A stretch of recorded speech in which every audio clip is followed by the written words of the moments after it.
പ്രിയമുള്ളവരെ, ഇസ്രായേൽക്കാർ എന്ന് പറയുമ്പോൾ നമ്മുടെ മനസ്സിൽ വരുന്നതാണ് അവർ യൂതന്മാരാണ്.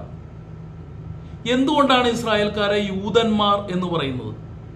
എന്താണ് ഇസ്രായേലിന്റെ ചരിത്രം? പ്രിയമുള്ളവരെ, ബൈബിളിൽ നമുക്ക് കാണാൻ സാധിക്കും, അബ്രാഹത്തിന്റെ മകൻ ഇസഹാക്കിന്റെ മകൻ യാക്കോബിന്റെ മറ്റൊരു പേരാണ് ഇസ്രായേൽ. ഈ ഇസ്രായേലിന് 12 മക്കളാണ്. ആ 12 മക്കളുടെ പേരുകളും ബൈബിളിൽ പറയുന്നുണ്ട്.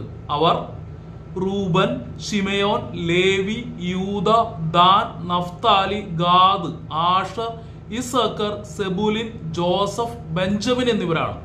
ഈ 12 മക്കളിൽ ഒരു മകന്റെ പേര് മാത്രമാണ് യൂദ. ഈ 12 മക്കളാണ് പിന്നീട് അവര് ജോസഫിന്റെ നേതൃത്വത്തിൽ അവർ ഈജിപ്തിൽ താമസമാക്കുകയും പിന്നീട് മോശ പ്രവാചകന്റെ നേതൃത്വത്തിൽ ഏകദേശം BC 1200 തങ്ങൾക്ക് വാഗ്ദാനം ചെയ്ത കാനാൻ ദേശത്ത് താമസമുറപ്പിക്കുകയും ചെയ്യുന്നത്. അപ്പോൾ കാനാൻ ദേശത്ത് ഈ 12 ഗോത്രങ്ങളുണ്ട്. പക്ഷെ അവർക്ക് നിയതമായ ഒരു ഭരണ സംവിധാനം ഒന്നുമില്ലായിരുന്നു. ഓരോ ഗോത്രങ്ങളും ഓരോരോ ന്യായാധിപന്മാരുടെ കീഴിലായിരുന്നു. പിന്നീട് ഈ 12 ഗോത്രങ്ങളെയും ഏകോപിപ്പിച്ചുകൊണ്ട് അവർക്ക് വിശാലമായ ഒരു രാജ്യം ഉണ്ടാക്കി കൊടുത്തത് ദാവീദ് എന്ന രാജാവാണ്. ദാവീദ് യൂദാ ഗോത്രത്തിൽപ്പെട്ടയാളാണ്. പിന്നീട് ദാവീദിന്റെ മകനായ സോളമൻ ഇസ്രായേലിൽ ഭരണം നടത്തി. അപ്പോൾ ഈ 12 ഗോത്രങ്ങളുണ്ട് എന്ന് ഓർക്കണം.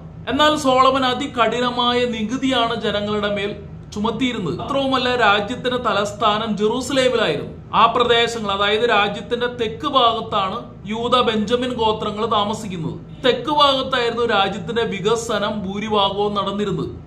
അതുകൊണ്ട് തന്നെ മറ്റ് 10 ഗോത്രങ്ങൾ തങ്ങൾ അവഗണിക്കപ്പെട്ടതായി അവർക്ക് അനുഭവപ്പെടുകയും അവര് സോളമന്റെ ഭരണത്തിന് ശേഷം അദ്ദേഹത്തിന്റെ മകൻ രാജാധികാരം ഏറ്റെടുക്കുമ്പോൾ, റെഹോബോവാം എന്നാണ് അദ്ദേഹത്തിന്റെ പേര്, അദ്ദേഹത്തോട് പരാതി പറയുകയും ചെയ്തു. എന്നാൽ ഈ 10 ഗോത്രങ്ങളെയും ശ്രവിക്കാനായിട്ട് റെഹോബോവാം തയ്യാറായില്ല. അതിന്റെ ഫലമായിട്ട് ഈ 10 ഗോത്രങ്ങൾ വിഘടിച്ചു പോയി. അവര് തിരിച്ചൊരു രാജ്യമുണ്ടാക്കി. അതായത് യൂദ, ബെഞ്ചമിൻ എന്നിങ്ങനെ 2 ഗോത്രങ്ങൾ ചേർന്ന് യൂദ എന്ന രാജ്യവും അവരുടെ തലസ്ഥാനം ജെറൂസലേം, പഴയ ദാവീദ് ഉണ്ടാക്കിയ ജെറൂസലേം തലസ്ഥാനമാക്കി വെക്കുകയും ചെയ്തു. എന്നാൽ മറ്റ് 10 ഗോത്രങ്ങൾ ഇവരിൽ നിന്ന് വിഘടിച്ചു പോയി. അവര് തിരിച്ച് ഇസ്രായേൽ എന്നൊരു രാജ്യം ഉണ്ടാക്കി. അവരതിന്റെ തലസ്ഥാനമായി സമരിയ തിരഞ്ഞെടുത്തു. അപ്പോൾ അങ്ങനെ ഒറ്റ ഇസ്രായേൽ, അല്ലെങ്കിൽ യാക്കോബിന്റെ 12 മക്കൾ 2 വിഭാഗങ്ങളായിട്ട് വിഭജിച്ചു. ഇത് സംഭവിക്കുന്നത് BC 931 എന്നാൽ ഈ ഇസ്രായേൽ എന്ന രാജ്യം 10 ഗോത്രങ്ങൾ ചേർന്ന് അവര് വിഘടിച്ചു പോയപ്പോൾ അവർക്ക് കൃത്യമായ രാജാവോ ഒന്നുമില്ലായിരുന്നു. രാജാവ് സോളമന്റെ മകനായിരുന്നു എന്ന് നമുക്കറിയാം. പിന്നീട് പല സൈന്യാധിപന്മാരും പട്ടാള അട്ടിമറിയെല്ലാം നടത്തി അവര് രാജാക്കന്മാരായി.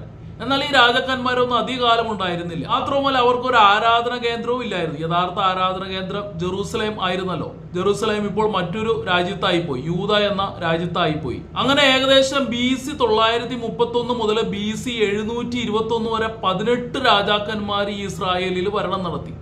എന്നാൽ BC 721 അസീറിയക്കാർ ഇവരെ ആക്രമിച്ച് ഈ വടക്കൻ രാജ്യത്തെ, അല്ലെങ്കിൽ ഇസ്രായേലിനെ, അല്ലെങ്കിൽ ഈ 10 ഗോത്രങ്ങളെ നശിപ്പിച്ച് അവരെ അടിമകളായി അസീറിയയിലേക്ക് കൊണ്ടുപോയി. അവരെ നാട് കടത്തി. പിന്നീട് ഈ 10 ഗോത്രങ്ങൾ നശിച്ചു പോവുകയാണ് ഉണ്ടായത്. എന്നാൽ അവര് യൂദാ രാഷ്ട്രത്തിലേക്ക് കടന്നില്ല. അതിനാൽ യൂദായും ബെഞ്ചമിൻ ഉൾപ്പെടുന്ന ഈ 2 ഗോത്രങ്ങൾ ചേർന്ന യൂദാ രാഷ്ട്രം പ്രബലമായി നിലകൊണ്ടു. പിന്നീട് ഈ യൂദാ രാഷ്ട്രം തകരുന്നത് BC 587 നബൂഖദ്നേസർ എന്ന ബാബിലോൺ രാജാവ് ആക്രമിക്കുമ്പോഴാണ് യൂദാക്കാരെ അടിമകളായി പിടിക്കപ്പെടുക. എന്നാൽ ബാബിലോൺ രാഷ്ട്രത്തിന് അധികം ആയുസ് ഉണ്ടായിരുന്നില്ല. 50 വർഷത്തിനുള്ളിൽ പേർഷ്യക്കാര് BC 539 ഈ പ്രദേശങ്ങൾ കീഴടക്കി ഇസ്രായേൽക്കാർക്ക് തിരിച്ചു പോകാനും അവർക്ക് അവരുടെ രാജ്യവും അതുപോലെ തന്നെ അവരുടെ സംസ്കാരവും അവരുടെ മതാനുഷ്ഠാനങ്ങളും പുനഃസ്ഥാപിക്കാനും ജെറൂസലേം ദേവാലയം പുനർനിർമ്മിക്കാനും ആഹ്വാനം ചെയ്തു. അതിന്റെ ഫലമായി യൂദാ, ബെഞ്ചമിൻ ഗോത്രങ്ങൾ തിരിച്ചു വന്ന് ജെറൂസലേം ദേവാലയം അവർ നിർമ്മിച്ചു. ആയതിനാൽ തന്നെ മറ്റ് 10 ഗോത്രങ്ങൾ നഷ്ടപ്പെട്ടു പോയതുകൊണ്ട് പിന്നീട് BC 6 നൂറ്റാണ്ടിന് ശേഷം ഇസ്രായേൽക്കാർ എന്ന് പറയുന്നത് യൂതന്മാരായി ചുരുങ്ങി. പക്ഷെ നമ്മൾ ഓർക്കേണ്ടത് ഏകദേശം BC 1600 യാക്കോബിന്റെ, അല്ലെങ്കിൽ ഇസ്രായേലിന്റെ ജീവിത കാലഘട്ടമെങ്കിൽ ഏകദേശം BC 600 വരെ ഏകദേശം 1000 വർഷം ഈ 12 ഗോത്രങ്ങൾ ഉണ്ടായിരുന്നു. എന്നാൽ BC 6 നൂറ്റാണ്ടിന് ശേഷം പിന്നീട് ഇസ്രായേൽക്കാർ യൂതന്മാർ എന്ന് അറിയപ്പെടാൻ തുടങ്ങി.